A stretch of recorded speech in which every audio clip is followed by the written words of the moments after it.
Growing up in the 80s and 90s was actually pretty awesome. I got to witness video games grow from their basic inception all the way up until where they are now, and it's been pretty cool to watch. In fact, it was kind of interesting seeing how the gaming industry was trying to nickel and dime you every single moment of every single day through arcade machines, trying to make you pump quarters into them, to where we are now with the gaming industry trying to nickel and dime every quarter out of your wallet with microtransactions, DLCs, cosmetic skins, gameplay improvements, creating artificial grinds to make you pay more money, increasing the cost of video games twice in one generation, and then also increasing them every other gen afterwards, while also not giving you the full game on the disc, even though you bought it physically.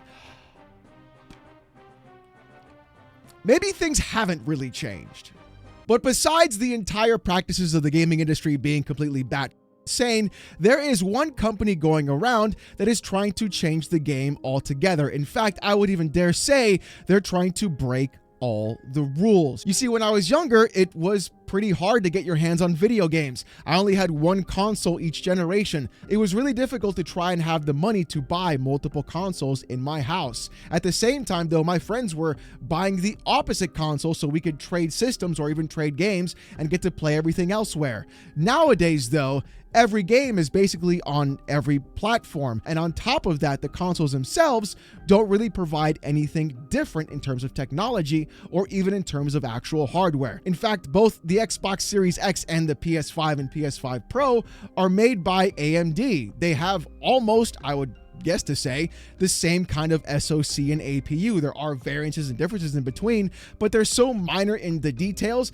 that in reality, there is no true identity between either of them except the color on the actual box and whatever exclusive is being laid behind that barrier of entry. And this is where I feel Microsoft is finally taking steps into the right direction, where I've said things should be from the very beginning. You see, being on PC for so long, it really never made sense to me why games were locked away onto a plastic box or a console that I had to buy in order to play a game. So I had to spend $500, then spend online money to then buy one video game, to then play that one game and then never touch the console again. That seemed like an exorbitant waste of money, especially after taxes. Don't tread on me. So I just said to myself, well, you know what? If they don't want to put the game where I am, I'm simply just not going to buy their hardware or their game at all. And I basically just stuck by it, except right now with my midlife crisis, buying a bunch of old PS1 and PS2 games. That's pretty much what I've been sticking to. And it's really worked out. You see, PlayStation bent the knee to PC gamers and they put their games onto the PC platform.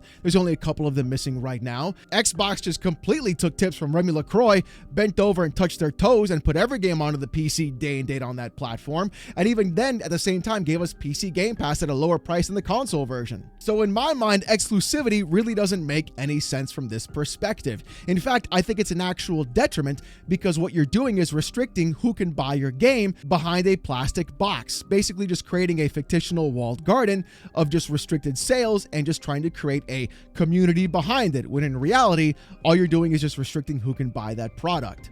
But you see, it turns out that Microsoft may in fact be learning that lesson directly from being so intertwined with PC gaming and PC gamers, because they might be breaking all the rules that everyone's followed for the last 40 years. WCCF Tech made this tweet the other day saying, the recent wave of Xbox releasing games that would have previously been platform exclusives on PS5 and Nintendo Switch/Nintendo Switch 2 has only further solidified that Xbox isn't trying to move up the ladder, it's just trying to hang on to some level of market share. You want to talk about the Xbox tax? Holy shit, that's it right there. Jesus H. Christ on a cracker. I've never seen anybody literally take what Microsoft is doing as a sign of trying to regain some kind of relevance. Because if you look at anybody's YouTube page or anybody's Twitter account, the only thing these people ever talk about is, in fact, Xbox. It's really wild to see. Hell, you can just go look at Dreamcast guy's videos, and the only way that guy makes any sort of content is when Xbox is dead, and they've been dead for apparently, what, the last 10 years according to this guy? Look, I'm not going to sit here and shit on WCCF Tech the entire time because they're just trying to get bait engagement, which they always, in fact, tend to do, just like every other Twitter account, YouTuber, and everybody else tries to get. Look at me, look at me. Well, hey, look, you know what? Don't be shameless about it. I do the same thing. But the thing is this, the reason why WCCF Tech made this post isn't just because they're trying to hate on Xbox. No, it turns out that Forza Horizon 5 was one of the top selling games on the PlayStation 5 last month. In fact, Matt Piscatella posted this the other day by showing this image on his Blue Sky account, where on the top selling games on PlayStation, the number 4 game being sold was Forza Horizon 5. And according to GamesIndustry.biz, it turns out Forza 5 was such a smash hit, it literally outsold Astrobot in just a few days. That's right, Game of the Year for 2024, apparently the one that PlayStation fanboys have to parade around in front of everybody, that got outsold by an Xbox game. Basically showing to me and everybody else, number one, exclusivity is incredibly stupid because it doesn't matter what box you game on. What matters is the video game. And number two, all you guys said that you hated Xbox games and there weren't any Xbox games at all to play. It turns out you guys were so starved on that platform by being locked to exclusivity that you had nothing to play at all. And honestly, you should be thanking Phil Spencer. Yes, I'm being sarcastic. Yes, this is a joke. No, do not take this seriously. But here's what was said on the GamesIndustry.biz article. Just 25 days after its PS5 release, Forza Horizon 5 sold a mammoth 2 million copies, a feat that took PlayStation's 2024 platforming hit Astrobot roughly 3 months, while Kojima Productions' long-awaited sequel Death Stranding 2 sold 1 million copies 25 days after its release in June.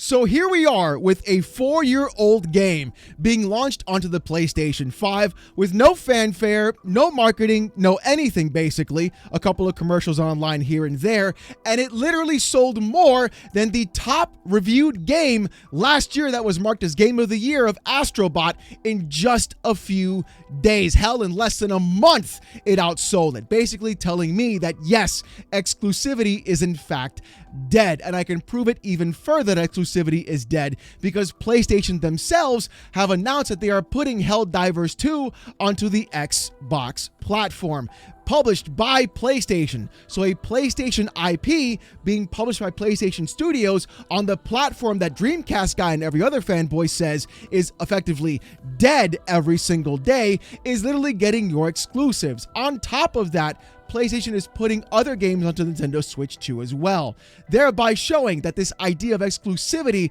being running around and paraded as some big thing is in fact nothing more than just people being stuck back in the early 2000s and dare I even say the 80s and 90s. 40 years of console warring, and many of you clowns cannot get to grips with what is in fact happening right now. Xbox is literally, again, like I said before, breaking all the rules, and they are changing the gaming industry from effectively last place. But it's not all coming up roses for Xbox and Microsoft, because Microsoft has laid off over the past year 15,000 employees, all in the sake of AI. People were trying to go ahead and spin this about Game Pass and not buying your games day one, and we've debunked that lie over and over again. Yet here we are seeing Satya Nadella and his bald-headed ass talk about how Microsoft is thriving financially, yet turning around and laying off 15,000 plus people simply because they want to spend more money on AI and higher H-1B visas. Good job, boys.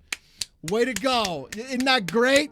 The cost of success, I guess. Hell, even Actman made a good tweet about that, saying this: "We're doing better than ever because we fired all those people. You can't imagine how hard this was for me as CEO." Actual piece of shit. I 100% absolutely agree. Microsoft is in fact doing a lot of good, but they're also doing a lot of bad as well, and they need to be criticized when it's ready to do so. However, though, in terms of exclusivity, I think they're pivoting to the right spot, because what we're looking at now is the possibility of the next generation of consoles having 3 very distinct perspectives on what they're going to provide for you, the consumer, which makes competition even better, which then provides more choice for you as a consumer and customer, and then gives you an option of 3 very different styles. The thing is, though, this is going to break all the rules because people entrenched and stuck into the previous past of what games should be and how they should perform, or where you should buy your games, have no idea what this concept actually means, because number one, they're not PC gamers. This is what we've been doing for like the last 40 plus years or even more. In fact, it was so open that when Steam first came out, everybody hated Steam. I hated Steam for like 10 plus years before they even started to earn their good graces towards me. So it's not all roses over here on that side either. But the thing is, Matt Piscatella from Circana is also pointing these things out as well. And this is what's ruffling feathers. Matt Piscatella said this on an interview with Christopher Dring, saying, people who buy hardware systems these days, they're doing it because of the ecosystem, because of their friends list. You're not going to get people to transition to consoles because of exclusives anymore. We're way beyond that point, Piscatella told the Game Business. People are entrenched into their systems, and bringing the content to them is the only way to win. And that is what everyone is doing, except for Nintendo. They tend to do their own thing. Even they could benefit from it. But of course, they won't. That's not their MO. And in my opinion, Matt is totally 100% correct. If he wasn't, then why is PlayStation putting their games onto PC at a shorter and shorter time frame? If he wasn't, then why is PlayStation putting their games onto the Xbox platform with Helldivers 2? If he wasn't, then why is Xbox putting their games onto the PS5? Consoles are now costing far too much money, with things like the PS5 Pro costing anywhere between $700 to $800, an Xbox Series X costing $600, and the Series S being like, what, $400? That's honestly highway robbery. Game costs and game consoles should be decreasing over time, except we're seeing the opposite. And these companies are using what's called market conditions in order to try and increase the price onto you and pass that cost onto the consumer as well, all the while reaping all the benefits from increasing those prices. Now, where did all this come from? Well, I'm going to pinpoint to one specific moment. 2020. That's right. That year when everybody was locked inside their homes for 2 years plus, people had nothing else to do except to play video games. And so people started buying consoles that never bought them in the first place. People were buying games that never bought them in the first place. And of course, with every corporation, there's only one thing left to do, and that is to watch the line go up every quarter, every year, every fiscal. Because if it doesn't, then that's a bad thing. And video games saw the top of the mountain, and they don't want to go down from there. They can only reach to the moon. So what are they going to do? Go where everybody else is. And that, in my opinion, was the catalyst that started everything off of why every company is now going to be a multi-platform publisher. But Matt Piscatella continues, saying, quote, in the US at least, the top 10 live service games suck up half of all gaming time every month, and every other game has got to fight for the remainder. So bringing that content to where people are is the only way you're going to be able to win in an environment like we're looking at right now, Piscatella adds. Forza being this strong, that's great. That really bodes well for its next iteration. If they come out day one across systems, every game finding its way to more stores and ecosystems, that is how you're going to survive and win. And Matt brings up a fantastic point. When you look at a lot of live service games, Path of Exile being my Achilles heel, and Counter-Strike 2, those are the games that I put thousands of hours into, that I play almost every single day. And the thing is, they take up a lot of my gaming time. I have stopped playing other games simply to play a new season in PoE 1 and 2 and to try out what they've been adding. And those games are simply what I feel I play the most. Now, add things like Warzone, Fortnite, Call of Duty, everything else that's also a live service game, and you can see the time being split away from everybody else to play those highfalutin cinematic third-person action-adventure games with stealth elements or the brand new Halo or everything else.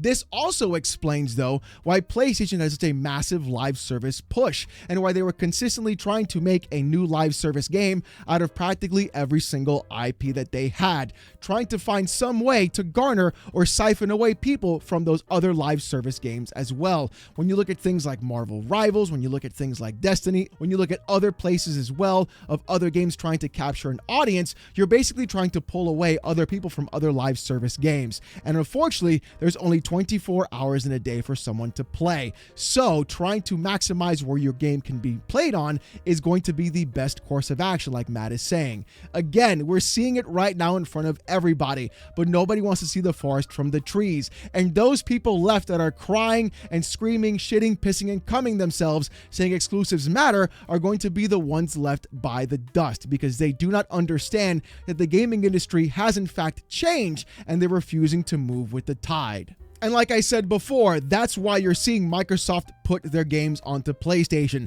That's why you're seeing Xbox have the rumor going around of adding Steam onto their platforms and being basically a form factor PC where you can buy every game no matter the storefront. That's why you're seeing PlayStation put Helldivers 2, their only successful live service game, onto Xbox, published by PlayStation, ported by Nixxes, that company that was making all the PC ports as well, that put their games onto Steam.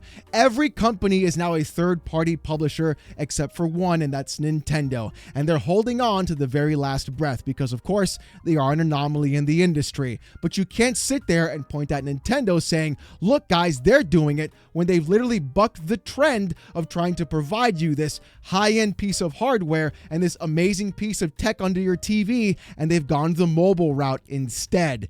You see, even they couldn't keep up with what the industry wanted, and they had to shift gears as well. Don't forget the Wii U, folks. It died so the Switch could run.